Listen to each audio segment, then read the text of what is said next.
Boa noite, Floripa, boa noite, Brasil, boa noite, planeta Terra e outros lugares que a gente alcança. Mais uma vez, é um prazer estar aqui com vocês. Se vocês tivessem ideia, o gostoso do Vida Inteligente é isso, além de ser um programa ao vivo, tem coisas aqui que se a gente pudesse estar passando para vocês antes do programa entrar no ar, que vocês não acreditariam. É fascinante isso. As coisas que nos aparecem, as coisas boas, os problemas, as dificuldades, mas enfim, tem uma coisa bem superior que faz sempre com que a gente possa estar aqui com vocês. Bom, hoje nós vamos ter alguma coisa diferente assim, você vai ver já no seu monitor. Que nós não vamos poder ter nem a vinheta do Vida Inteligente, não vamos poder botar nosso e-mail, não vamos ter o telefone daqui. Estamos com um probleminha técnico, mas o que importa é que a gente está no ar, falando com você ao vivo. Você pode participar através do 3222-1137. Para você que não é de Florianópolis, não se esqueça do prefixo 48 na frente. Para você que não é do Brasil, o 55 antes do prefixo 48 e 3222-1137. De outro planeta? De outro planeta, e eu já não sei como é que se faz essa comunicação, mas você mande através do projeto 7, aquele sinal do computador que vai chegar aqui também para nós. Bom, nós tínhamos iniciado há 2 semanas a História Secreta do Brasil. Um programa que nós vínhamos, um assunto que nós vínhamos postergando muito tempo. Não sei porquê, não sei porquê o Jorge queria falar muito sobre o programa, sobre esse aspecto, mas como era um programa que a gente não podia fazer, um tema que a gente não podia fazer em 1, 2 programas, então foi se postergando até a hora de não se poder mais postergar e aconteceu. Bom, hoje nós vamos para a segunda parte da História Secreta do Brasil.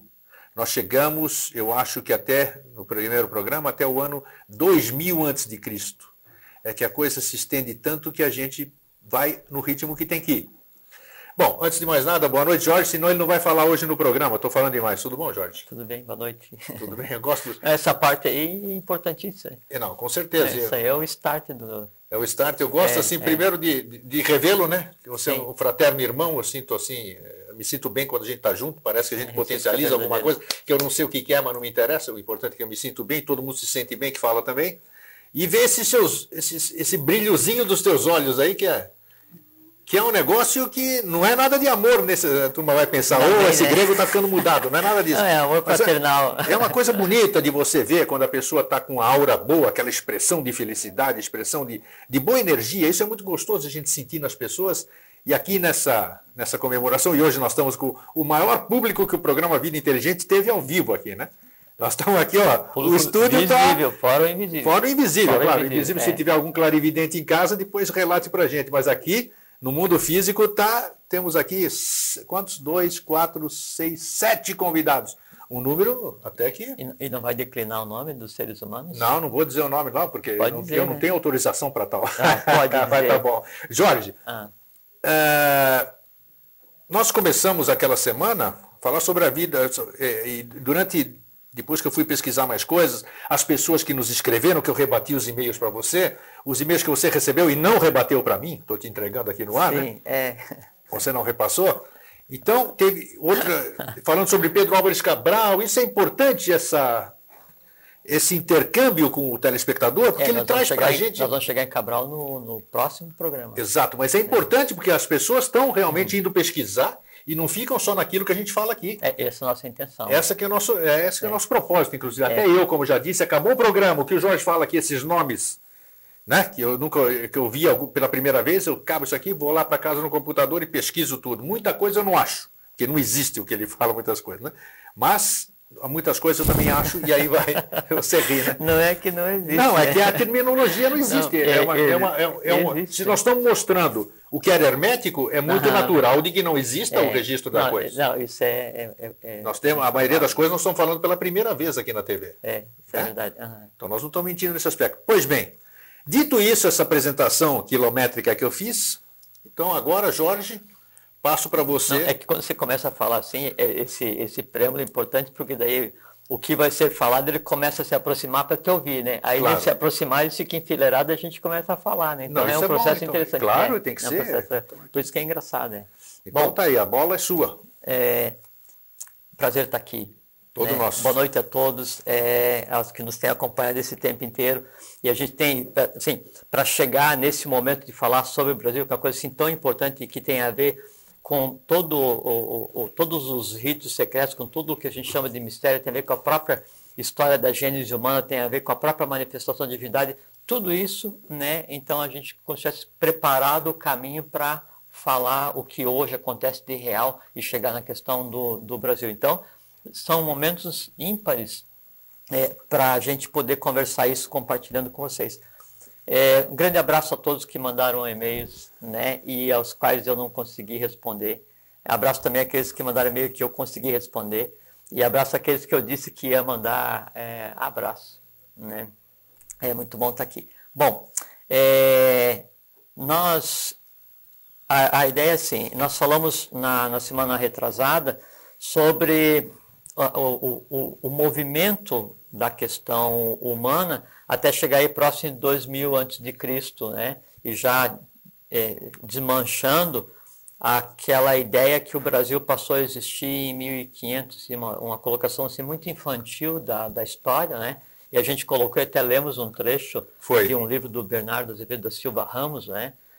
Onde ele publicou um trabalho em 1921 ou 29, esse trabalho aceito pela Academia de Letras do Amazonas, né, certificando que então tinha fundamento a questão que o Brasil tinha sido povoado antes por fenícios, gregos, esse tipo de coisa assim. Então o Brasil hoje ele é com certeza um dos locais menos pesquisados, menos estudados, menos explorados em termos de arqueologia, em termos de história do mundo inteiro. Né? Vamos assumir que não seja intencional, né, mas pode ser. Por exemplo, assim, em 1930, aí alguns mergulhadores encontraram na Baía da Guanabara ânforas, vasos fenícios, né, com inscrições contando a saga dos fenícios para cá, Brasil e tal. Aí isso foi divulgado na revista O Cruzeiro da época, ou Manchete, não sei que revista que era, e aí isso ficou de guarda do governo estadual à época, né, e não se sabe mais a respeito. Então, o que se tem de escrito a respeito da história do Brasil são de pesquisadores que vieram de fora e se apaixonaram de tal maneira por essa terra que aqui ficaram 10, 20, 30, 40, 50 anos pesquisando e criaram referenciais mundiais sobre a pré-história, sobre a proto-história brasileira e que são utilizados até hoje e são levados em consideração menos no Brasil. Tanto é que a gente fala Bernardo Azevedo da Silva Ramos, no Brasil é praticamente desconhecido, né? E mundialmente ele é conhecido. Né? O interessante é isso, que nós já vimos até mostrado até na história, na televisão e outros canais fechados ali, que os historiadores eles não têm muito interesse que a história seja modificada, né? Nem modificada, que ela seja contada, né? Porque o que se conta em termos de história tem uma coisa que talvez explique isso, que se diz que o país que não teve guerra não está na história, né? Então a história ela se volta só para esses eventos que marcam negativamente a história da humanidade.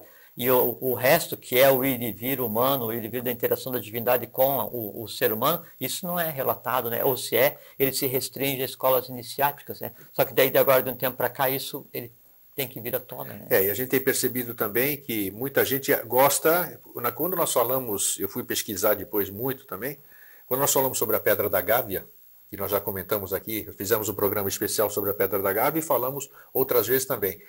Existem links, existem sites na internet onde tem pessoas que foram contratadas, professores de universidade, não sei o quê, para desmentir essa... Você deve tomar conhecimento, claro, né? Lógico. Dizer que aqueles hieroglifos, aquelas inscrições que tem ali... Fenícias, sim. Fenícias, isso são de 2,20 m de altura cada letra. São coisas naturais. Aconteceu pela erosão e tudo isso aqui, quer dizer... Escrever fenício pela erosão...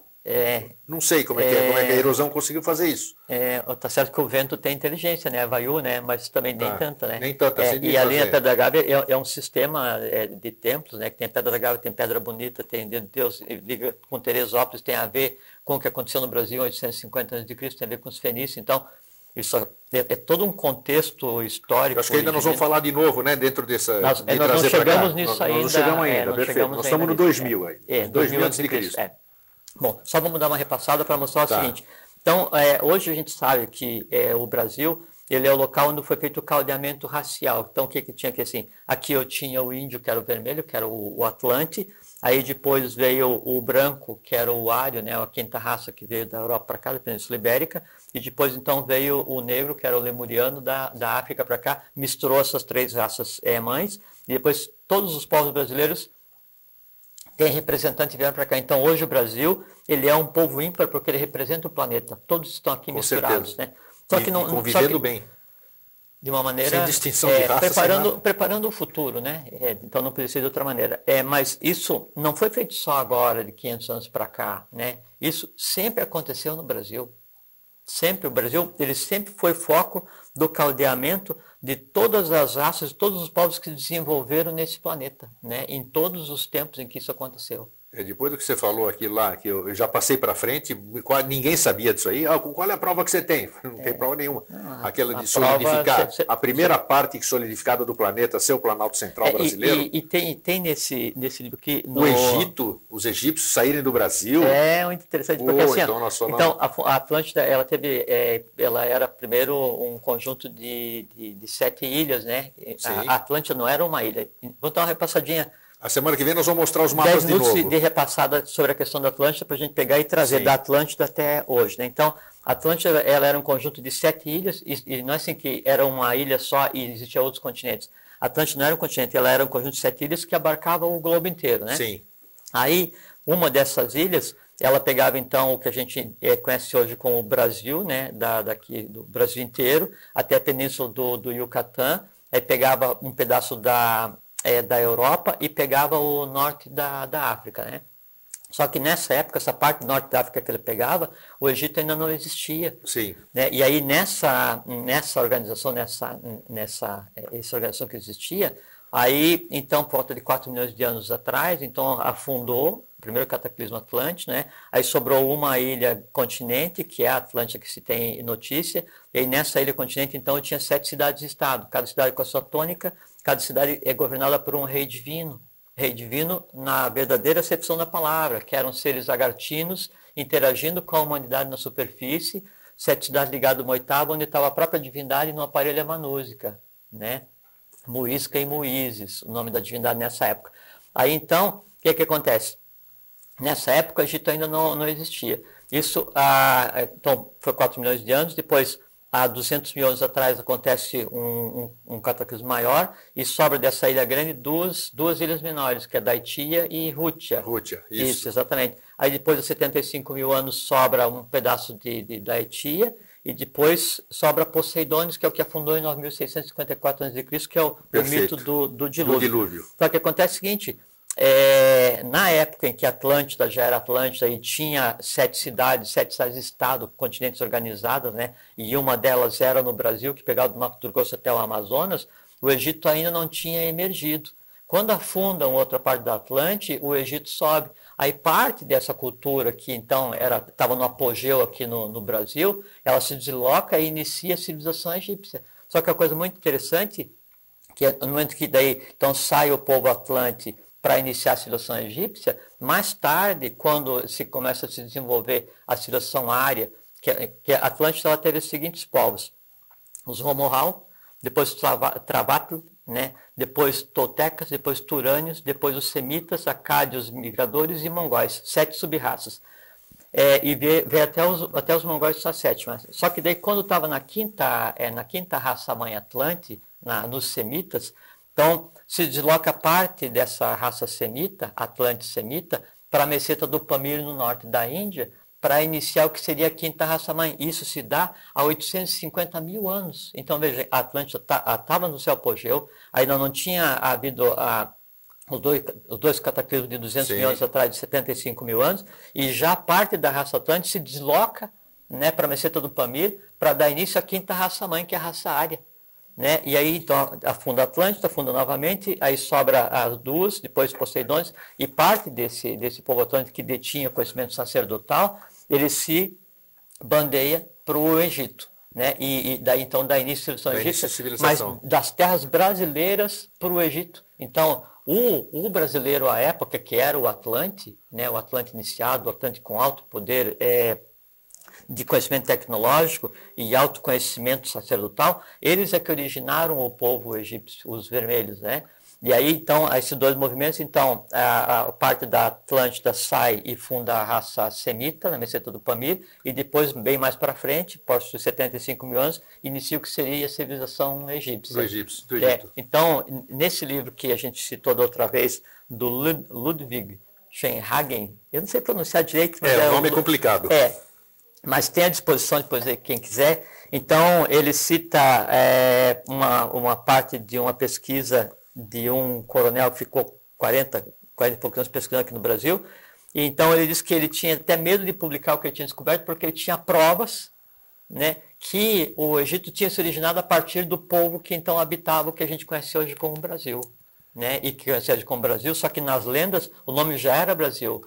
Bazir, e é Brasil, e tinha o nome que estava aqui, que era a ilha. O próprio Badesir, né? Que é o... Esse já mais para frente. Já mais para frente, né? Mas também faz... Sim, é que daí a coisa assim, ela nunca acontece sozinha. Então, o Brasil já tinha o nome lendário de Ilha Imperecível de Brasil, né? E depois, então, o Badesir vem e firma o nome de Brasil, e não tem nada a ver com o pau-brasil. Então, para o Egito, então, ruma o Atlante, né? Mais recente, e para a Índia, rumo ao Atlante mais antigo. Então fica a Índia sendo a mãe da civilização ocidental e o Egito sendo o pai da civilização ocidental. Depois aí, isso que é uma coisa muito interessante, para ver como é que o jogo das coisas se desenrola para chegar no que a gente conhece hoje como Brasil. Então desenvolve a primeira raça, a raça mãe dos ários, os brancos, né? Que é a raça ário-hindu, norte da Índia, né? Daí depois evolui para a segunda, que é a caldaica. Né? E aí a caldaica, ela vem e povoa o Egito, Síria, Líbia, essa região aqui. Sim. Então se mistura o Atlante mais recente com o Atlante que tinha saído do Atlante 850 mil anos atrás. Braço guerreiro, braço sacerdotal. Juntos os dois no Egito, e aí junto daí aparece um ser de alta estirpe espiritual, um Manu, um Bodhisattva, né? E aí então inicia toda uma Quem cultura... Era ele? São os primeiros... Tem um nome? Sim. Os primeiros reis egípcios. Os primeiros reis egípcios, tá. Isso, esses primeiros reis egípcios. Aí, então, inicia uma série, até que depois, mais na frente, então, aparece Amenófis IV Cunaton, que estabelece o culto do deus solar. Sim, né? E aí, esse aí já é mais recente. Mais recente, isso, e que tem a ver com os cários, né, que fundaram a Federação Cária, né, que depois derivou... Isso tem uma coisa muito interessante, sim, que daí os cários, eles saem por volta de 2000 a.C., e funda a Federação dos Povos Cários. E os cários saem da Atlântida também. Né? E aí, então, eles são chamados dos proto-europeus, os paleo-europeus, quer dizer, eles deram início à civilização, e depois criou toda a Europa, a Grécia, aquela região toda ali. Eles criam a Federação dos Povos Cários, e aí as principais cidades daí da Federação dos Cários é Halicarnassos, né? Mileto e Laodiceia. E veja que é uma coisa assim, muito interessante, né? Mileto, depois vem Tales de Mileto, e onde é que tem lá a chuva de estrelas. E Laodiceia já é mais a parte bíblica, né? Que já tem muita citação. Veja como é interessante que Laodiceia, então, é fundado pelos cários, que tem a ver com o braço sacerdotal da Atlântida, né? E, ao mesmo tempo, daí Laodiceia está ligada depois à tradição do Santo Graal, que é um lugar, uma das igrejas do Oriente onde passou o Santo Graal, que é o culto de Melquisedeque, que é o culto de Melquisedeque, que tem a ver com todo esse itinerário da raça humana e que tem a ver com o Brasil. Claro, porque o Salvador, na Bahia, já também guardou o Santo Graal ali, não foi? Salvador, sim, aí já dentro das 7 igrejas do Ocidente. Perfeitamente. Agora, nós paramos ali, já que você está falando das raças, só para te lembrar, o gancho do programa anterior foi que nós estávamos falando dos tupis via Venezuela. Pois mas você vai chegar lá, né? Vamos chegar lá. Então, o que a gente tem aqui? A gente tem a Atlântida, então os povos atlânticos se espalhando pelo globo, né? Então, fugindo do cataclismo, e aí foram para lá e também vieram para cá. Então, aqui, Inca, Azteca, Tolteca, mas todos eles aqui porque a gente conceitua como América, né?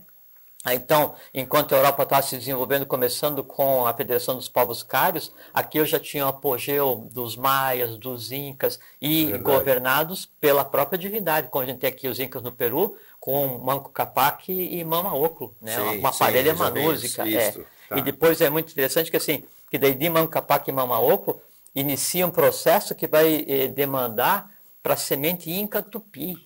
É isso, essa ligação que eu queria que você pegasse o gancho. Inca Tupi, vão declinar 2 nomes aqui, Aratupã Cabaiú, né, e Incavolã, que são os incas voadores, né, e o que senhora, tem de mais puro. O que eu gosto de fazer sempre, vamos repetir isso aí, diz os nomes de novo, para a turma até em casa poder anotar e pesquisar.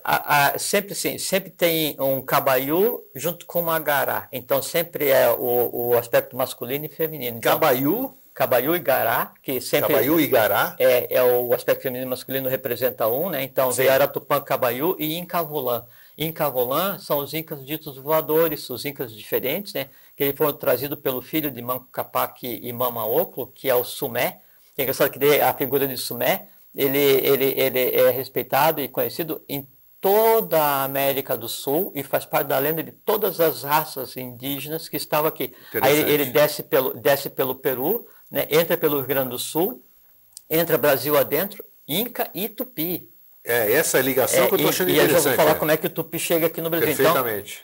Então para ver que daí, tudo que existia de melhor, né, em termos de humanidade e sempre juntando o braço guerreiro e o braço sacerdotal, se move para montar esse quebra-cabeça que é o Brasil hoje. Então daí, veja, Manco Capac e Mama Oclo, né, então conduzindo o povo Inca, tidos como nascidos direto do sol, geram um filho, Sumé, né, aí ele pega a semente Inca, né, e aí, junto com a semente Inca, então chega a semente Tupi. Bom, primeiro, voltamos aos cários lá em cima. Então, eles criam a Federação dos Povos Cários, né, e aí é muito interessante que eles são chefiados por CAR. Quem inicia a Federação dos Povos Cários é CAR, K-A-R, né, e o K-A-R é o filho do Sol Invencível. Aí o CAR, ele tem uma filha que inicia a Ordem das Caritíades, e da Ordem das Caritíades é que deriva todas as ordens vestais. Todas as ordens vestais do mundo derivaram da Federação dos Povos Cários. Explica o que é uma vestal, por favor. São ordens femininas que cultuavam, né, o sol, né, e detinham o poder temporal misturado com o poder espiritual. Perfeito. E é muito interessante também que depois nós vamos ver o que acontece. Sim, a gente pensa então que o valor do povo negro ele veio para o Brasil só com a escravidão, mas não. Teve as Amazonas, né, que era a essência feminina da raça lemuriana, que se move da Tunísia. Então vamos fazer um parênteses, né? Está embolado? Não, muita informação. Não, bom. Tá bom. Depois a gente volta nos cários, né? Então, a gente está falando sobre os cários, sobre os incas, vamos falar sobre os tupis, vamos falar sobre os Amazonas, depois vamos falar do movimento dos Atlantes para onde hoje é o Líbano e parte da Síria, que são os fenícios. Junta esse povo todo e vem para o Brasil para iniciar um movimento que culmina depois de 850 a.C. com a vinda de Badesir, que é um rei fenício, junto com seus filhos. 2 filhos? Yetbal, eram 7 filhos. 7, né? Mas veio com 2, né? Yetbal e Yetbalbel, gêmeos divinos, vieram para o Brasil e fundam aqui 2 reinos, né, do Rio Grande do Sul até Salvador, de Salvador até o Amazonas, daí isso tem a ver com o Brasil de hoje. Então, com relação às Amazonas, eram uma ordem feminina que existia na Tunísia, no Golfo de Gades, e eles tinham uma cidade chamada Éspera, uma ilha. Aí essa ilha ela começa a afundar, passando pelo mesmo processo kármico pelo que passou a Atlântida. Sim. Daí elas se deslocam e era uma tribo guerreira, poderosíssima, uma tribo numa nação, né? Eles se deslocam então e invadem o Marrocos, aí voltam e vão invadindo todos os povos por onde espaço Egito, Líbia, então fazem a festa, né? Porque eles eram imbatíveis. Aí quando elas passam pela região dos fenícios, à época, já vou falar dos fenícios, então fenícios, eles estavam divididos em um conjunto de cidades-estados, tendo uma cidade de poder temporal, que era Sidom, e uma cidade de poder espiritual, que era Tiro. Aí eles fazem uma aliança com os fenícios e não brigam com eles. Aí seguem em frente, elas vão daí para a Ásia e fundam uma cidade-estado, que é um país com nome estranho que tem hoje. Na Ásia? A parte de cima. Já aparece, já me lembro. Aí elas circularam durante um tempo, depois elas vêm, participam da Guerra de Troia, e eram guerreiras por excelência, né? Aí, até que daí nessa guerra a rainha delas, Cimirna, ela morre, e aí então elas voltam para Tiro com os fenícios, né? E se aliam com os cários, e aí fenícios, cários e Amazonas vêm para o Brasil. Opa. E aí as Amazonas elas se estabelecem no Pará. As Amazonas se estabelecem no Pará. No Pará, e elas fundam uma cidade chamada Faro, que existe até hoje. É mesmo? Uma cidade no Pará chamada Faro. E aí vamos anotando aí. E é muito interessante porque daí, veja como é que a lei ela trabalha. Então, as Amazonas, que representam o aspecto feminino que estava na África, que representava a raça negra, a Lemúria, né? Vem para o Brasil, traz toda essa casta guerreira. Vem a hierarquia toda das Amazonas para cá? Tudo. Assim, não sobrou nenhuma, todas vieram para cá. Tá. Né? E aí, sempre a contrapartida do báculo e da espada, né? Então, essa casta guerreira vem e funda uma cidade chamada Faro, aqui no Brasil, né? Que fica no Pará. Que fica no Pará, E aí, a contrapartida é que daí os fenícios fundam, né, no que hoje a gente conhece como Portugal, uma cidade chamada Faro, também ligada ao braço sacerdotal. Essa é mais conhecida do que essa Faro do Brasil, sim, eu não conhecia a Faro do Brasil. E Faro fica aqui, isso é muito interessante, e daí assim, tem Faro no Pará, e depois ligada a Faro, mais ou menos na mesma época, tem uma chamada no Maranhão chamada Turtóia, ou Tutóia. Né? Sim, tem até uma rua em São Paulo chamada Tutóia. O que significa o Tutóia? Mas vem de Tur, que é sagrado, e Toia, que era Troia. Então juntaram os dois, aí quando os gregos, naquela guerra, gregos e troianos, né? Sim. Aí a Fenícia apoia uma parte deles vem para o Brasil, né? E fundam Tutóia, né? Trazendo os valores também que tinha de melhor desse encontro. Que interessante isso aí. Por isso eu dizendo assim, nada existe. Nunca ouvi falar disso aí, sinceramente. Isso muito provável. Nossa. Nada existe nesse mundo, desde quando o mundo é mundo, que não esteja no Brasil, o de melhor. Tá vendo? Vai ouvindo aí. Nada existe. Então, assim, o que de melhor existia das Amazonas veio para o Brasil. Os cários, então tinha o car, então ele cria a ordem das vestais, e então tem lá Calicarnassus, Mileto e Laodiceia, que depois vai ter a ver com a tradição de Santo Grau, que depois vai vir para o Brasil. Aí os cários se aliam com os fenícios, né? Os cários têm a ver com os tupis e os tupis. Então o cário, tanto é que é o seguinte, que a língua, tanto é que assim, isso é uma coisa muito interessante. Os cários, a Federação dos Povos Cários foi fundada por Car, que era um mago, né, da Ordem dos Magos da Caldeia. Sim. E a Caldeia, né, é aquela segunda raça ária dos brancos que sai da meseta do Pamir e vem para cá. E aí, então, a Ordem dos Magos, ela detém a tônica da época, né, e ela manda para fundar essa Federação dos Povos Cários para criar um movimento para depois, então, interferir com os tupis, que daí moram naquela ilha continente chamado Caraíba, aqui nas Antilhas, né? Os tupis moravam nas Caraíbas? Nas Antilhas. Nas Antilhas. Tinha os tupis aqui, que a gente fala, os brasileiros sim, aqui. Tá. Isso. E Tupi é muito interessante que, assim, quando a Federação dos Povos Cários foi fundada por Car, que era o sacerdote da Ordem dos Magos da Caldeia, que tinha a ver com o governo oculto do mundo, com o culto de Melquisedeque, então eles têm um Deus único chamado Pan. Então, o Deus monoteísta, né, ele já vem desde, né, da Atlântida, essa crença. Aí, então, Pan, aí depois o Tupã, né, é adorado Pan. E o Tupi é o filho, né, do Tupã. Olha que interessante. Aí, então, o Pan não tem nada a ver com o indígena. O Pan, ele vem da Ordem dos Magos da Caldeia, vem da Ordem dos Cários, que interfere com os Tupis. Quando Então, o que significa Tupã? O que é, então? Tupã, adorado Pan. Adorado Pan. Não é que o nome de Deus é Tupã, o Deus único dos Cários e dos Magos da Caldeia. O nome é Pan. Tá. E depois tem o Pan, que são as divindades lá dos gregos. E tem Sim, claro. Então são todos derivados, tanto é que você pegar assim, todo o panteão, né, dos caldeus, dos cários, ele é muito semelhante ao dos gregos e tudo que descendeu depois. Sabe? Porque muito interessante. Sim, tudo vem a partir dali, né? Aí, então, os cários, eles vêm e se movem em direção aqui e se misturam com os tupis. Tanto é que o primeiro idioma dos tupis, ele é um idioma sagrado porque é o idioma falado pela Ordem dos Magos da Caldeia, que é um idioma reservado. Né? Depois que a linguagem tupi se mistura com a linguagem fenícia, para interferir nas línguas que a gente tem a nível mundial ocidental. O tupi original não existe mais, ninguém fala mais.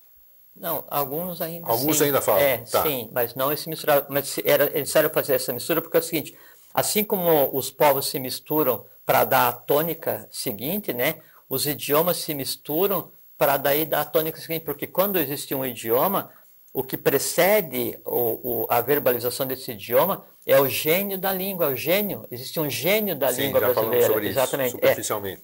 E aí esse gênio, ele detém todos os valores que hão de se manifestar para aquela raça. Né? Aí, então, o gênio da língua, né, falado pelos ordens dos magos da Caldeia, ele se mistura com os que viriam a ser os tupis que habitavam as Caraíbas, e eles eram um braço guerreiro da Atlântida. Mas né? esses tupis não eram índios, não eram, não? Não existem índios. É isso que existem Atlantes. Essa associação, porque os tupis que a gente conheceu são os caras de tanguinha, cocara aqui, essas coisas. Não, o índio, primeiro que o nome índio é porque eles pensaram que estavam na Índia e deram o nome de índios, né? Ah, tá. Não existe índio, né? O termo índio é porque os colonizadores acharam que estavam na Índia e deram o nome desses habitantes aqui, mas são todos, aqui assim, na América do Sul e América Central existem Atlantes, não existem índios. Entendido, tá. Tá? Então, aí os cários se misturam e passam o conteúdo e juntam o braço sacerdotal com o braço guerreiro ali nas Caraíbas, né? Muda a cultura, ensina o idioma. Aí a Caraíba, como acontece com todo o resíduo da Atlântida, ela começa a afundar. Quando começa a afundar a Caraíba, que era da Atlântida, nas Antilhas, aí, então os tupis fundam Caracas. Se movem para a América Venezuela, sim, fundam Caracas, né? Tanto é que assim, todos os nomes que conhecem com cara, né, e nome de tribo assim, na América do Sul e América Central, é derivado diretamente da ação dos cários e dos tupis. E o tal de Caramuru deve ter história também, né? Sim, também. Caramuru era um manu, né? Tá vendo? Vamos chegar lá, né? Sim. No próximo a gente fala a respeito. Aí então eles se movem para Caracas, fundam Caracas, né? Caracas, depois aí os fenícios, já vamos falar dos fenícios, quando eles se movem para cá, aí isso volta de a primeira vinda de fenícios, 1200 a.C. para o Brasil, né? Aí depois vem novamente em 1100, depois vem em 1050, depois no ano de 1008, então, Irã, que é um rei fenício, se associa com Davi, que é o rei hebreu. Aí então os hebreus também vêm junto com os fenícios para cá. Depois vem os fenícios na descida, eles fundam Cartago. Aí os cartagineses passam a vir para o Brasil do ano 754 até 272, mais ou menos, que é quando então Roma destrói Cartago. Em 935 a.C. começam a vir os egípcios em levas e levas para o Brasil. Egípcios no Brasil, quer dizer, eles saem daqui para formar a raça egípcia, os Atlantes, e depois os egípcios voltam para o Brasil? Sim, até porque a substância que eles buscavam, que eles usavam para fazer embalsamamento, eles pegavam em Niterói. Ah, o que é isso ali no Rio de Janeiro? Ali? No Rio de Janeiro, Nossa Por isso que eu digo assim, que o caldeamento que existe hoje no Brasil, ele sempre existiu, né? Então, todos os povos que existiam antes, eles tinham. Bom, então, voltamos... Até Niterói significa alguma coisa, né? Palavra separadinha também, né? É caminho do sol. Caminho do sol. É porque isso tem a ver com o sistema geográfico de Teresópolis, né? Que daí é quando se move o governo oculto do mundo para dar início ao movimento, tendo por centro Badesi, Atibaia e Baubel, na região do Rio de Janeiro, e a gente já vai chegar nisso lá na frente. Bom, aí então, lá em cima, na meseta do Pamir, então tinha a raça ário-semita, a primeira, a arinduna, depois a caldaica, depois vem a terceira subraça, que é a irânica, ela vem e se espalha para a Síria, para o Afeganistão e para a planície do Eufrates, né? Sim. Depois vem a irânica, depois vem a caldaica, né? Aí então onde é que tem o Zoroastro, né? Depois vem a teutônica, que daí então ela vem para a Europa e se espalha para o mundo inteiro. Né? Então, esses valores todos, né, veja que sempre assim, não é que acontece assim, a raça negra, depois a vermelha, depois a branca, não. Enquanto a raça vermelha estava no seu apogeu, já estava sendo feita a raça branca. Aí as duas se misturam e se dirigem para o Brasil. E se misturar é o seguinte, tudo que existia do Atlântico, daí o Atlântico saiu, fundou Cário, Fenício, não sei o quê. Então, ele povoou o mundo inteiro na direção do que a gente conceitua hoje como o Oriente, né? E povoou o mundo inteiro na direção do Ocidente, que são aqui as Américas. Tudo isso se move e se desloca para o Brasil. Em paralelo, tudo que saiu da quinta raça atlântica, da semita, para fundar a raça ária na meseta do Pamir, começa a se mover e vem para o Brasil. E o último movimento, né, de tudo que de bom foi criado pela raça ária a partir do Manu Vaivasata, que é o próprio Buda Mercúrio, em 850 mil anos de Cristo na meseta do Pamir, ele vem e através das ordens secretas, ele move essa mola, ele move esse processo e vem na Península Ibérica e aí traz o branco para cá, para fazer a mistura. Aí, o que acontece? Então, agora a gente volta a falar sobre os fenícios.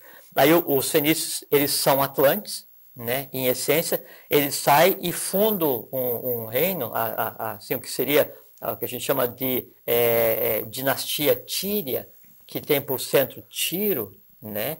E até onde está escrito a Pedra da Gávea, Tiro, Fenícia, Etbal, primogênito de Badesir, que foi traduzido errado, foi traduzido como Tiro, Fenícia, Badesir, primogênito de Etbal, só que daí o Bernardo Azevedo Silva Ramos traduziu Tiro, Fenícia, Badesir, primogênito de Etbal. Aí o professor Henrique José de Souza, fundador do Sociedade Brasileira de Eubiose, corrigiu essa tradução, Tiro, Fenícia, Etbal, primogênito de Badesir. Aí, então, essa dinastia Tíria, ela começa por volta de 964 a.C., que é quando daí, então, o Irã, que foi o primeiro dos tírios, se associa com Davi, e ela vem até mais ou menos 270 e pouco antes de Cristo, quando daí, então, encerra essa dinastia Tíria, que é quando Alexandre o Grande, né, que não era tão grande, ele destrói toda a civilização dos fenícios e acaba. Aí fica uma pergunta assim, os fenícios, né, uma civilização que navegou, que conquistou, que fez o que quis no mundo inteiro, que inventou o alfabeto, né, e esse alfabeto derivou para o alfabeto grego, latino, para o alfabeto russo, derivou para todos os alfabetos que a gente conhece hoje. Como que uma civilização com esse porte, ela deixou de existir, ela sumiu? Os fenícios não sumiram. Os fenícios somos nós, estão misturados no nosso sangue. Como que os cários, descendente direto da ordem dos magos da Caldeia, que era descendente direto da segunda subraça da raça ária, que era descendente direto do próprio Manu, como que os cários sumiram, né, do mundo? Não sumiram, nós somos os cários. Né? Como que os tupis, atlantes com conhecimento, sumiram, né? Não sumiram, nós somos os tupis. Como que os incas ficaram restritos ao Peru se eles tinham uma divindade a dirigi-los? Não sumiram. Os incas vieram e se misturaram no Brasil. Agora as astecas se misturaram no Brasil. Agora, eu quero fazer uma parte. Eu estive 3 vezes no Peru. Visitei aqueles sítios de poder, que eles não gostam, que falam que aquilo é ruína, não, senhor. Eu concordo que aquilo lá tem um poder. Eu pude perceber, cada um de nós tem a sua sensibilidade, né? É um dom que a gente tem. Eu pude perceber que os incas estão lá. Aqueles incas que falaram que desapareceram e que ninguém sabe como é que eles sumiram, eu os senti lá e tenho certeza absoluta de que tem inca que nem nós ali inteiros. Quer dizer, o fato de nós sermos os cários de ontem, os tupis de ontem também, o que eu quero dizer, e pergunto para você se é verdadeiro ou não o que eu estou falando, porque eu senti, apesar de que os incas são mais recentes, né? Já são de mil e tantos anos atrás, aí, quase mais nada. Na história, sim, só que eles são... a parte dos incas acontece paralelamente à Atlântida. Sim, mas eles vêm de... Então a vinda deles para cá então, é no mínimo 75 mil anos antes de Cristo. Mas eles apareceram quando, os incas? Quando eles apareceram? Vieram os espanhóis, mataram muitos, outros se suicidaram por lá daqueles penhascos. Desapareceram ou apareceram? Não, desapareceram. Porque... Não desapareceram, né? Hoje o que eu quero Inca dizer? Ele existe nessa faixa aqui do Peru, nessa faixa mais oriental, ocidental aqui da América do Sul, então o Inca permanece, né? Sim, mas por isso que eu disse que apesar de você não vê-los, eles estão lá. Mas só que acontece o seguinte, Grego, então os Incas existem ainda, os descendentes dos Incas, só que o Inca Volã, o Inca voador, claro. A essência do Inca, ela se moveu, e sempre assim, é como a crista da onda, então todos eles se moveram e se misturaram para gerar o que está acontecendo. E daí hoje o que está acontecendo no Brasil? Eu tenho o Aratupã Cabaiú, né? Eu tenho o Inca Volã misturado na Serra do Roncador, né? Essa mistura, ela orientada pelo próprio governo oculto do mundo, em paralelo o que está acontecendo no Brasil, então tem esses dois que daí é o Inca e o Aratupã Cabaiú, e aí em paralelo está acontecendo o quê? Tudo que vi, então esse da raça vermelha, da raça atlântica, então, ou seja, milhões de anos de evolução misturados no Mato Grosso. Perfeito. À espera do quê? Do outro processo evolucional, de milhões de anos de evolução, que vem desde o Manu Varvasat, que é Buda Mercúrio, vem por todas as raças então, que povoaram o que a gente considerou como o Oriente, né, e o Ocidente ali na região da Europa, e vem, se mistura, e esses dois então se encontram no Brasil, criando o que seria a quinta subraça, que tem relação com a quinta raça mãe. Deixa eu fazer só uma intervenção aqui de um nosso telespectador, que ele diz que vale a pena falar do livro Lendas, Mitos e Mentiras. Sobre a história do mundo, o autor é inglês. Você conhece esse livro? Não. Ele desmistifica, conta a verdade sobre várias passagens da história. É o Flávio do Centro. Vale citar esta fonte. Então, nós não conhecemos, mas vale citar. Ele diz que é em inglês, serve quem tiver curiosidade. Lendas, Mitos e Mentiras sobre a história do mundo. eu acho que o autor é inglês, que ele não lembra o nome. Então lembrem do nome e vão pesquisar, eu vou fazer isso quando eu chegar em casa. Lendas, Mitos e Mentiras. Diz que aborda a história por um outro prisma, muito interessante. O registro está feito. Se bem que assim, no pressuposto que a gente está seguindo, a verdadeira história hoje, ela obrigatoriamente ela tem que ser história oculta. A história acadêmica ela pode ser fantasiada mais ou menos, mas continua sendo história acadêmica. Hoje se fala que é de outra história, a história real do gênero humano, porque tem a ver com o presente do gênero humano e que tem a ver com o futuro do gênero humano e da própria divindade, que é o que está se falando aqui. Isso que nós estamos falando aqui hoje é interessante, vamos levar, não vai terminar hoje, não vai terminar no outro programa também, acho que vai levar mais tempo, mas nós vamos chegar num lugar que aí vocês vão entender, muita gente vai entender, que pergunta para si mesmo, puxa, os dois lá falam do Brasil, falam coisas maravilhosas, Brasil, berço da nova civilização, país espiritual, essas coisas, e a gente está vendo toda essa podridão, essas coisas estão acontecendo. Não tem nada a ver. Vocês vão entender ao final disso tudo, por isso que tudo isso aí que nós estamos fazendo hoje é um couvert do que vocês vão ver para frente, aí sim vocês vão entender por que esse aqui é o Brasil, é um país predestinado a ser realmente a capital do futuro, o regente do novo mundo, vamos chamar assim. É, né? Então tá aí. É isso mesmo. Continua. Vamos pegar o gancho, então, eu quero aquele lá, continuo querendo. Então, os fenícios, né? Isso, da Venezuela para os tupis daqui. Então, os fenícios aí buscam, vão à Venezuela, se misturam com os tupis, eles vêm e aí entram pelo Maranhão, né? Até Maraion, Rio da Grande Terra. Né? Maraion é um termo fenício, né? Aí depois derivou para Maranhão. Assim como muitos nomes tupis derivam da passagem de Sumé nesse processo de subida para o Mato Grosso. Né? Aí então, é muito interessante que quando os tupis habitavam a Caraíba, né, que era as Antilhas, onde é as Antilhas hoje, eles tinham um sistema de 7 ilhas menores em volta. Quando eles vêm para o Brasil, e era uma organização Atlântica, né, do mesmo jeito como era Atlântica, com 7 cidades-estados e ligada à divindade, com 3 colunas, onde então existia a ordem dos Trachumarutas, várias ordens secretas e tal. Quando os tupis vêm para o Brasil, eles vêm e entram então junto com o próprio filho do Manu, né, que é o Sumé. Aí então eles fundam no Brasil um sistema de 7 cidades também em determinado local do Brasil, que passa a ser conhecido no mundo inteiro. Vai dizer que é do Piauí? Exatamente. Eu estive lá. Então, é fabuloso. Exatamente. Fabuloso. Porque aí então o Brasil, ele já existia a lenda Colombo Brasil e que seria a ilha das 7 cidades. Aí então todos os povos que vêm em busca de riqueza, eles procuravam Eldorado, e o Eldorado era a 4ª cidade atlântica que ficava do Mato Grosso até o Amazonas, né? Sim. E também procuravam a ilha das 7 cidades, né? E aí então, principalmente os hebreus, os egípcios, né? Eles vinham e entravam aí para aquela região do Piauí, e aí então havia era assim, a capital do mundo era o Brasil. Né? A capital da pré-história, da proto-história, da proto-história do mundo, todas as civilizações, é o Brasil. Foi o Brasil. Sempre foi o Brasil. E sempre vai ser o Brasil. Isso do Piauí é fabuloso. Eu vi as pinturas, como é que é o nome disso aqui? Oh, meu Deus, rupestres. As últimas medições através dos historiadores, ou sei lá como é que eles fazem, datam de 35 mil anos. 35 mil anos. Tem coisa mais antiga ainda. Isso é ontem, né? Coisa mais antiga. Eu fui até a Serra da Capivara, que também é outra, lá no fim do mundo ali. Sim, sei. E deve ter também, o que você vê lá é fabuloso, você desce no Parque Nacional da Serra da Capivara. Então é uma prova evidente realmente que aquilo lá que o Brasil, pelo menos 40 mil anos, nós temos de história. Esse negócio de 500 anos aqui da história moderna é outra coisinha. Não. E nós estamos falando de 500 mil anos, né? Você foi além, né?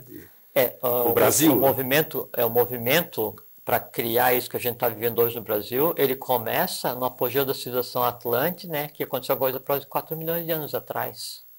Puxa, eu falo de 500 mil, você já vai para 4 milhões. Nós estamos falando de tal, é muita coisa, né? Porque a gente fala, o telespectador em casa isso fala... Isso é muito interessante, porque assim, ali, né? a gente fala assim, a Atlântida viveu o seu apogeu, a 4ª cidade, durante 200 mil anos. Aí eu falo assim, mas e o homem de Cro-Magnon, o Homo sapiens, que existe só 50 mil anos, como é que fica? Não. o Homo sapiens, o homem do Cro-Magnon, e esse que tem aquele queixo diferenciado, eles são remanescentes lemurianos que então habitavam lá Austrália e Madagascar, que então cruza através do Estreito Bering, não sei o que e tal, e vem e se mistura aqui em um outro lugar, mas o homem, mesmo com a feição que nós vemos hoje, né, ele tem alguns milhões de anos. Puxa. E o que você trouxe hoje a nossa bandeira aqui, hein? Bandeira do país. Vamos lá, vamos focalizar. Como a gente está falando sobre o Brasil, não é? É a bandeira bonita.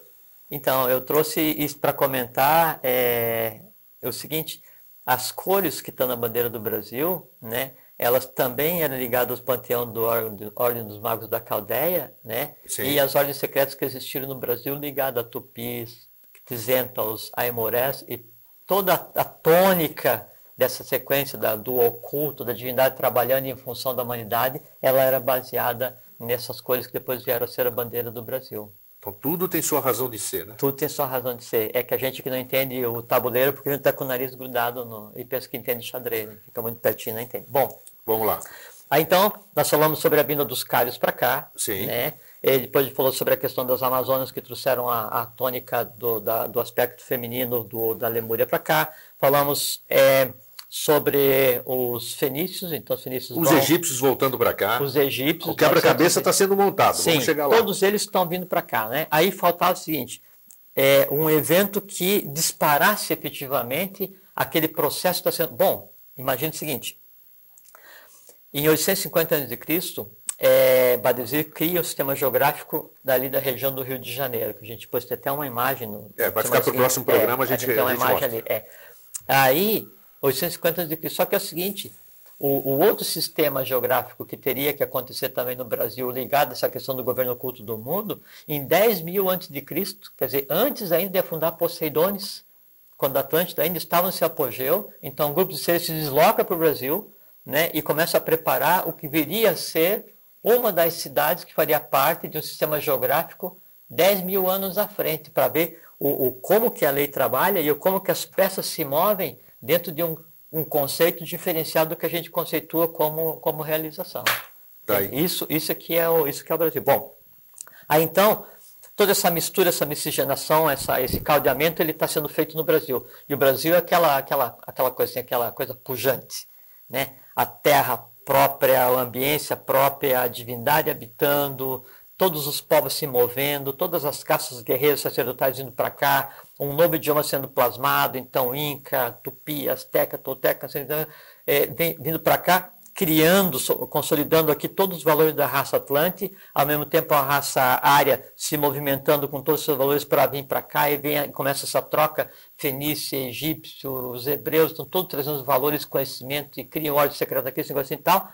E aí falta disparar o processo, falta iniciar a transição, que depois derivaria para a luz mudar do Oriente para o Ocidente, quando a divindade se manifestasse aqui realmente, para então começar o que seria a história recente do Brasil. Aí, em 850 a.C., então, Badesir, que era um rei fenício, e ele se desloca no caminho, depois eles foram no Cartago, mas aqui embaixo, ele se desloca para o Brasil.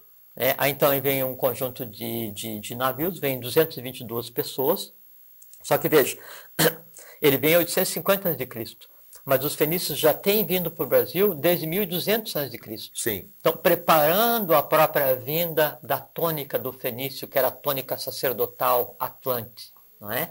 Aí, então, quando Badesir se desloca para cá, para o Brasil, então vem Badesir, vem junto Etbal e Etbal-Bel, que são os filhos, né? E vem o que seria a fina flor da sociedade fenícia, não no termo de posse, mas em termos de conhecimento. Sim. Então vem sacerdotes, eles têm o necessário e suficiente para começar um reinado. Vem para o Rio de Janeiro. Né? Aí se estabelece no Rio de Janeiro, e aí então o Brasil se divide em 850 a.C. Ele se divide em dois reinos. O primeiro vai do Amazonas até Salvador, e a capital é Salvador. O segundo vai de Salvador até o que a gente conhece hoje como Rio Grande do Sul, né? E a capital é o Rio de Janeiro.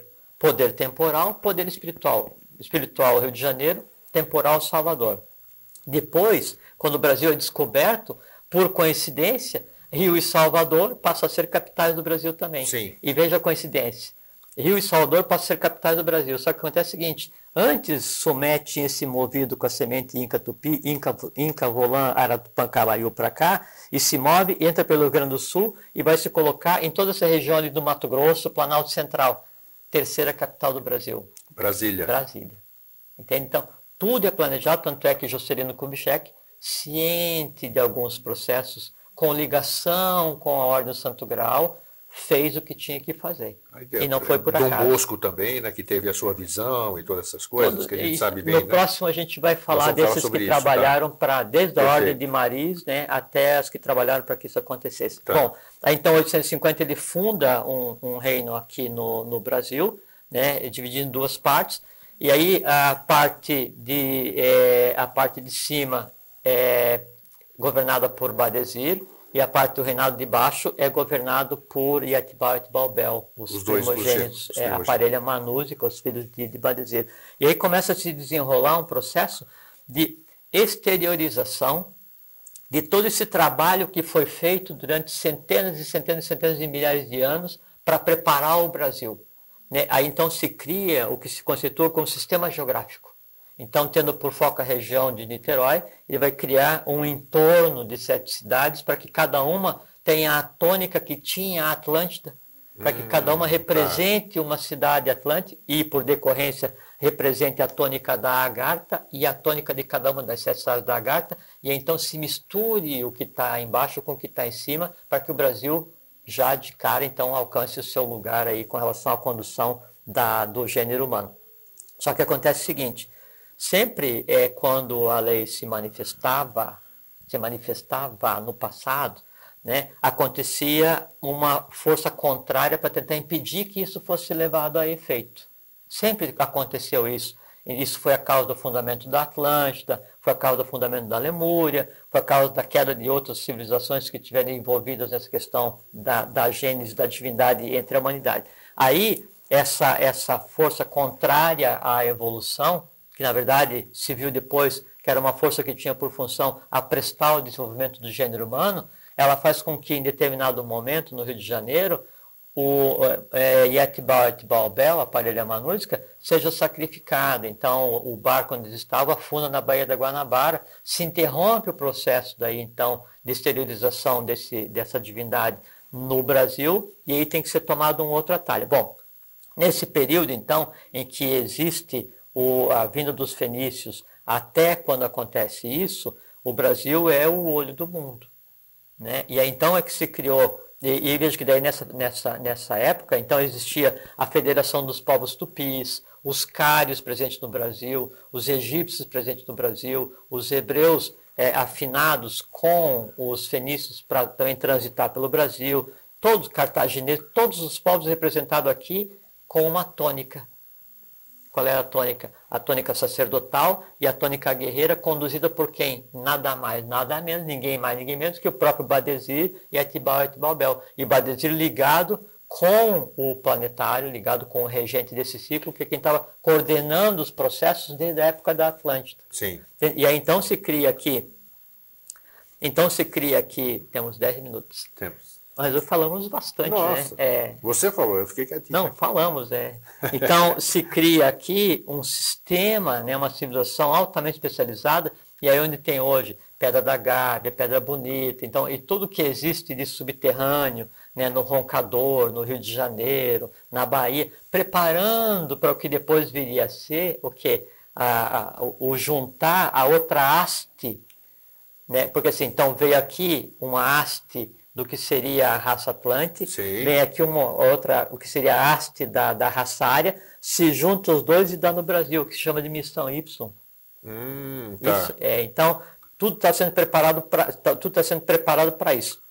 Aí quando acontece esse fato no Rio de Janeiro, então há uma mudança de planos, né? Aí a coisa se interioriza, as civilizações que estão no Brasil, elas ficam mais ou menos por conta, já com os valores introjetados, à espera do próximo movimento. Qual é o próximo movimento? Europa.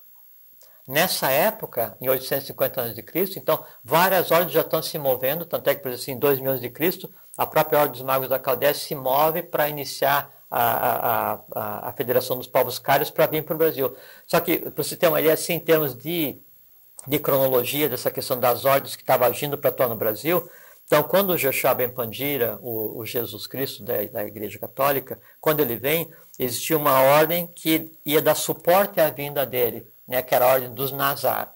Né, por isso que ele era conhecido como Nazareno, não porque ele tinha nascido em Nazaré.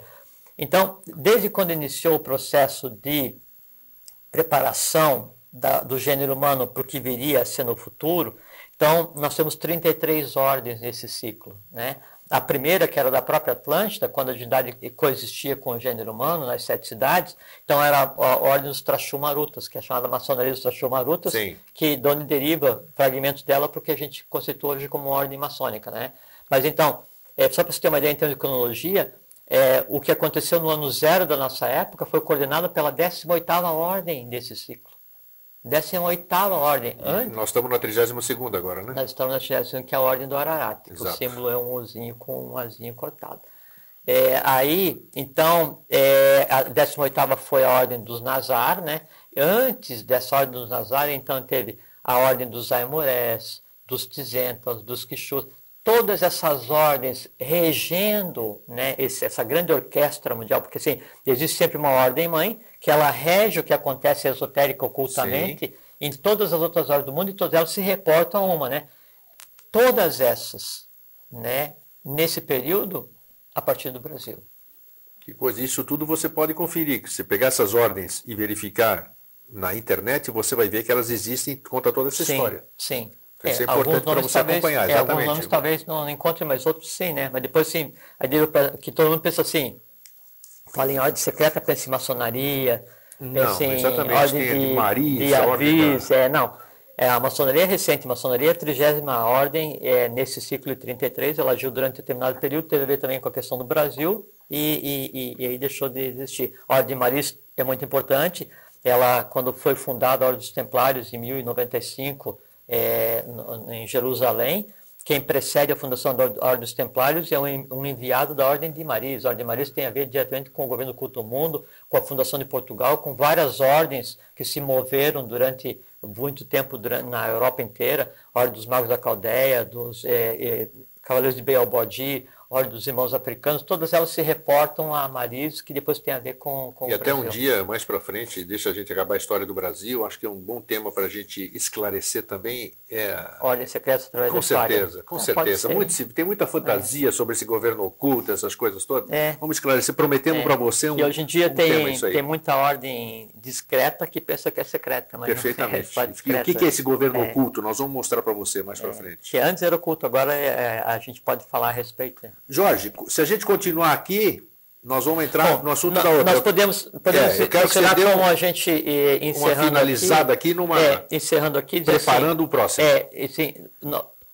A nossa intenção hoje, nós temos 5 minutos, né? Isso. Então, a nossa intenção hoje foi mostrar que todo o movimento humano que aconteceu, toda a gênese, todos os povos, assim, tudo que foi criado, tudo que apareceu e sumiu enquanto nação, ele sempre esteve assim, ligado à questão do presente do Brasil. Todos vieram para cá para se miscigenar. Tudo que de bom foi criado pelo gênero humano, ele veio para cá à espera do que está acontecendo agora. Ninguém está aqui por acaso, né? Ninguém está no Brasil por acaso. Não, existe a lei da causalidade, que é uma mecânica que a gente não compreende e denomina de acaso. Não existe acaso. Tá? Cada um está onde tem que estar, por merecimento e por dever. Isso, pessoas, por isso dá para entender, você já está começando a imaginar por que tem tanta gente que vem de fora para cá.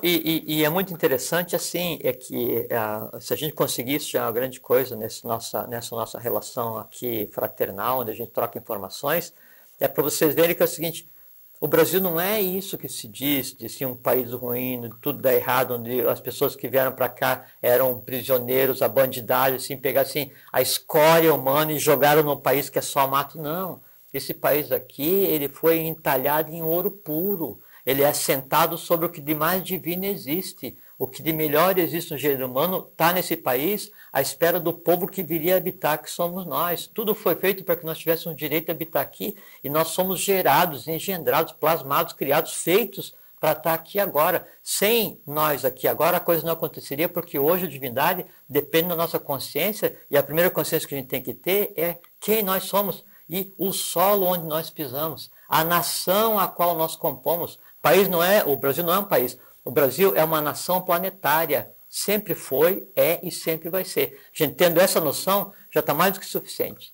E daí, no próxima semana, a gente começa a falar daí do descobrimento para frente. Isso. Então, como você pode perceber, você está num país que você ouviu isso tudo aqui, você faz parte desse processo, então não pense que você é um João Ninguém, todo mundo está aqui, não é por acaso, todo mundo tem sua tarefa, todo mundo tem sua participação, você amando o seu país, você falando bem do seu país, você emanando coisas boas para os governantes do país, não é xingando, não é criticando, não é falando que isso aqui é uma vergonha, que nós vamos mudar isso aqui. Muito pelo contrário.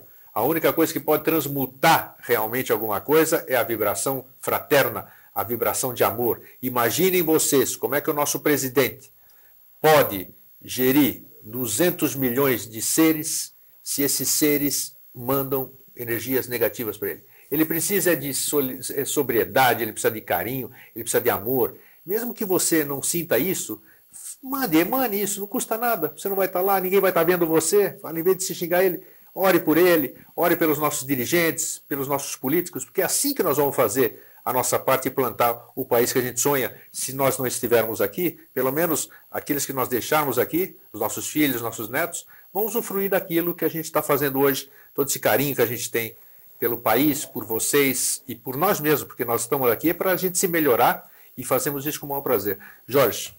Uma coisa que é importante a gente lembrar que assim, então o que acontece errado hoje no Brasil... Você encerra. Obrigado. Então o que acontece errado no Brasil, assim, tinha que ser. O Brasil tem competência para isso, porque quando esses povos todos vieram para o Brasil para viver, para preparar o que está acontecendo agora, eles trouxeram junto todo o karma dessas nações, todo o karma desse antepassado. E nenhuma outra nação do mundo tem competência e poder para resolver a humanidade como tem o Brasil. Então, bem-vindo o erro, bem-vindo o problema social no Brasil. Por quê? Porque aqui vai ser resolvido. Nós temos a certeza que tudo que existe para ser resolvido no gênero humano, nós vamos resolver agora, porque quando se iniciar a quinta subraça que devia acontecer nos Estados Unidos, que não aconteceu, aí Sudeste da África passou para a Índia, veio para o Brasil, e aqui acontece a quinta e a sexta, nós vamos dar conta do recado, nós temos a garantia que não vai ser passado nenhum resíduo do ciclo passado para o ciclo futuro que já começou. Nós somos a garantia de entregar para as gerações futuras a casa limpa e a ambiência preparada para que a divindade venha conviver novamente com a humanidade, assim como era na Satya Yuga, na Idade do Ouro, na época da Atlântida, e que vai ser daqui até sempre. Fiquem bem, fiquem em paz, sejam felizes, tenham consciência de quem vocês são, de onde vocês estão e da importância de aproveitar bem o momento que a gente vive hoje, porque não tem similar cósmico. Um grande abraço e até sempre. Seu Deus.